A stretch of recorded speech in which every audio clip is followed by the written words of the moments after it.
یه چای بخوریم.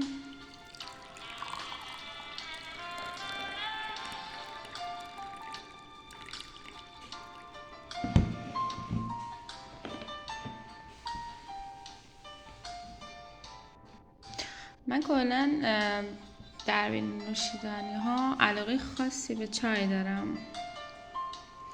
بعد یه چای بخوریم با آهنگ آنشلی. همین آهنگ باعث شد که من به اروپا بیام، چون در دوران کودکی علاقه خاصی داشتم که بیام اروپا و خونه آنشلی، کوزت اینا رو ببینم. اینم پنجره آشپزخونه‌مونه. فضاش قشنگه.